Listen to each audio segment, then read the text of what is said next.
On est mariés depuis 7 ans, Jen et moi. C'était bien. Mais il y a 2 ans, tout est parti en vrille. Oh les gars, j'espère que c'est pas encore une histoire de tromperie. Un déménagement mal calculé, 2-3 urgences familiales, une bagnole pulvérisée par un abruti non assuré, économie évaporée. 401 000 vidés. Dettes partout. On crame notre argent comme si c'était un défi. Le truc qui a tout déclenché, on a acheté une belle maison. 3 chambres, quartier cher, parce qu'on pensait avoir des enfants. Les enfants, mis sur pause. Et heureusement, parce qu'un gamin dans ce bordel, ce serait du suicide. J'ai dit à Jen en décembre dernier, soit on vend cette maison, soit on trouve des jobs mieux payés. Mais on peut pas tout garder. Elle a refusé de lâcher la maison. Elle aime trop son boulot aussi, même s'il la sous-paye. Mais après une semaine de dispute, elle a dit ok, on cherche tous les deux. 6 mois plus tard, moi j'ai décroché un nouveau job. Plus 35 000. Elle, rien, nada. Toujours au même poste, même salaire, même discours. Attends de voir si ton nouveau boulot suffit. Spoiler, non. Quand je lui ai annoncé ma nouvelle offre vendredi soir, elle a tiré la tronche. Moi, un peu à bout, j'ai précisé que ça changeait pas notre deal. Parce que même avec cette augmentation, on pourra pas avoir d'enfants, ni refaire nos économies, ni respirer. Juste arrêter de couler. On s'est encore engueulé. Et le lendemain, ses parents sont venus dîner. J'ai voulu faire bonne figure, mais Jen, elle, a balancé à table. Peut-être que maintenant il arrêtera de se plaindre de l'argent. Sans réfléchir, j'ai lâché un truc que je t'aurais peut-être jamais dû dire à haute voix. D'ici 1 an, l'argent sera plus un souci parce qu'on sera divorcés. Oh waouh.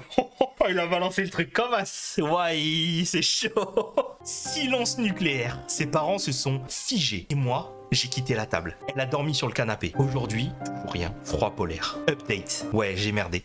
Tu m'étonnes, frère. Tu m'étonnes. J'ai littéralement claqué la phrase qui signe l'arrêt de mort de notre mariage et je l'ai fait devant ses parents. Hier soir, j'ai essayé de lui parler. Elle m'a ignoré. Elle a fini par s'enfermer dans notre chambre. J'ai entendu « Va-t'en ». C'est clair, elle en a fini avec moi. Je consulte des avocats aujourd'hui, comme si, en balançant cette phrase, j'avais matérialisé un truc que je refusais d'admettre depuis des mois. Et en vrai, peut-être que je le savais déjà. Peut-être que j'espérais qu'elle bouge, qu'elle prouve que ce mariage comptait encore. Mais il n'y a rien eu. Juste des silences, des murs et des demi-promesses. Certains vont dire que je suis un connard, que j'ai tout gâché, et c'est pas faux. Il y a des trucs que tu retiens si longtemps que le jour où ils sortent, ils explosent. Il a rien merdé, tu trouves? Faire ça devant les parents en plus, c'est abusé. Il s'attendait à quoi comme réaction avec ce genre de phrase devant les parents en plus? Bah, je pense que c'était en mode un trop-plein de soulage, tu vois. Genre en mode ouais, trouve-toi un boulot, et elle veut pas. C'était tellement honnête, je pense que c'est mieux comme ça. Après, devant les parents, un peu humiliant. Devant les parents, c'est chaud, hein. Moi, je dis rien devant les parents. Je ferme ma gueule et j'attends. Toujours fermer sa gueule quand il y a une personne en plus que le couple, même si c'est de la famille.